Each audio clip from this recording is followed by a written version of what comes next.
ఈ విజయవాడ నగరం ఎప్పుడూ కూడా చిన్న చిన్న వ్యాపారస్తులు, చిన్న చిన్న వర్తకులతో బ్యాంకు లోన్లు తీసుకుని ఎప్పుడూ కూడా ప్రశాంతంగా వ్యాపారం చేసుకునే ఈ నగరంలో ఒక భారీగా ఎవరన్నా బ్యాంక్కి రుణపడి ఉన్నారంటే 4-5 కోట్లు రుణపడి ఉంటారు.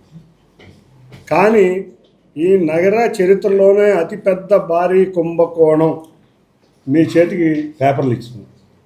ఏంటంటే 120 కోట్లు, సుమారు 120 కోట్ల బ్యాంకు కుంభకోణం. ఇది విజయవాడ నగరంలో ఒక రికార్డు కుంభకోణం. ఎక్కడో బెంగళూరులో జరిగింది చూసాం, బాంబేలో జరిగింది చూసాం, హైదరాబాద్లో జరిగింది చూసాం, ఢిల్లీలో జరిగింది చూసాం. కానీ ఈ 120 కోట్ల కుంభకోణం విజయవాడ చరిత్రలోనే అతిపెద్ద భారీ కుంభకోణం. నిజంగా చూస్తే మీకు పేపర్లు కూడా ఇవ్వడం జరిగింది. నేను ఏది చెప్పినా కూడా సాక్ష్యాధారాలతోనే చెప్తా, అంతేగాని ఏదో సోషల్ మీడియాలో పసలేని ఆరోపణలు చేయను. 91 కోట్లు ఒక అకౌంట్ నెంబర్కి, రెండో అకౌంట్ నెంబర్కి 23,70,00,000, అంటే సుమారుగా 115 నుంచి 120 కోట్ల భారీ కుంభకోణం. అది కూడా ఒక ఇండియన్ ఓవర్సీస్ బ్యాంకులో జరిగింది. ఈ జరిగిన దానికి బ్యాంకు వారు 2 లెటర్లు కూడా రాశారు ఈ కుంభకోణం చేసిన వ్యక్తికి. ఆ పేర్లు కూడా మీకు క్లియర్గా ఉన్నాయి. అంతేకాకుండా రిసీవ్ చేసుకున్న వ్యక్తి యొక్క సంతకాలు కూడా, నేను రిసీవ్ చేసుకున్నానన్న సంతకాలు కూడా ఇక్కడ మీకు ఉన్నాయి. అది ఎవరో కాదు, మన మాజీ ఎంపీ, రోజు ఫేస్బుక్లోనో ట్విట్టర్లోనో రెట్టలేసే ఒక మాజీ ఎంపీ తీసుకున్న రుణం. ఈ రుణం చూస్తే 120 కోట్లు. మరి మా విజయవాడ వాసులు అందరూ కూడా ఆశ్చర్యపడే రీతిగా 120 కోట్లు రుణం తీసుకున్నారు. సరే, ఈ 120 కోట్ల రుణం ఎప్పుడు ఇది ఎన్పిఏ అయింది అంటే సుమారు 2016-17 సంవత్సరాల మధ్యలో ఒక ఎన్పిఏ అయింది అకౌంట్. అంటే అప్పుడు 120 కోట్ల అకౌంటు, ఈ 120 కోట్ల అకౌంటు ఎన్పిఏ 2016-17 సంవత్సరాల్లో అయింది.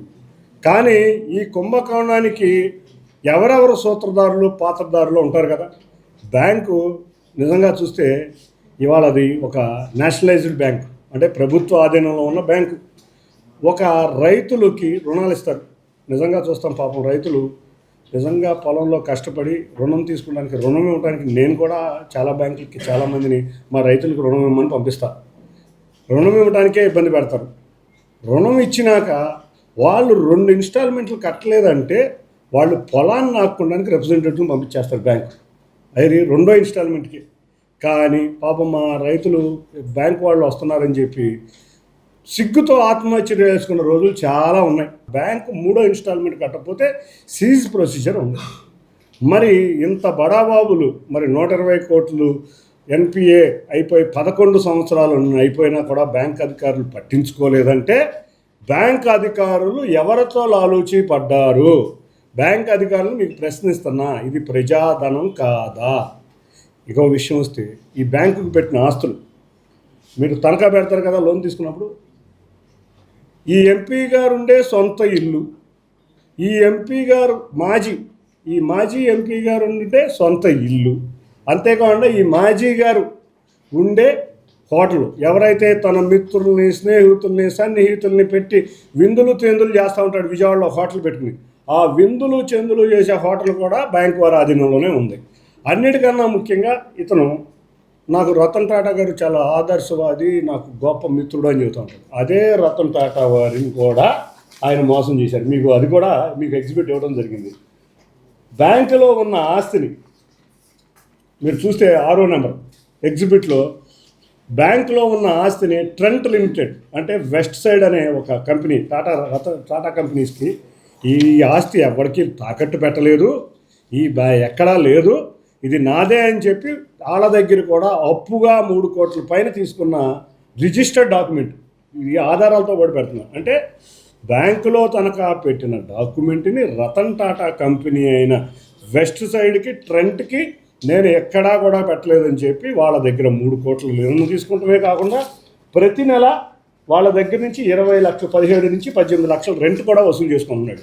అవి ఎవరి డబ్బులు? బ్యాంకులో తనఖా పెట్టిన ఆస్తి యొక్క రెంట్ వస్తే అది ఎవరి డబ్బులు? ప్రజల డబ్బులు. ఎందుకంటే ఇది నేషనలైజ్డ్ బ్యాంక్. అంతేకాకుండా బెన్ సర్కిల్లో ఇంకొక ఆస్తిని కూడా బ్యాంకుకు తనఖా పెట్టారు. దాంట్లో నారాయణ కాలేజ్, మా మంత్రి నారాయణ గారికి సంబంధించిన ఒక నారాయణ కాలేజీ అద్దె ప్రతి నెల 20 లక్షలు బ్యాంకుకు చెల్లాల్సింది సొంత అకౌంట్లోకి వెళ్తుంది. అంటే బ్యాంక్ అధికారులు ఏం చేస్తున్నారు? లంచాలు తీసుకుని, లేకపోతే ఇంకేదన్నా ప్రలోభపడ్డారా?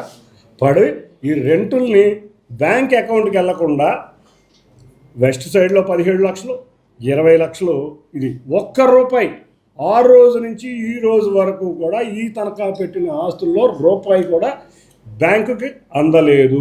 ఈ 120 కోట్లలో 5 పైసలు కూడా బ్యాంకుకు కట్టలేదు.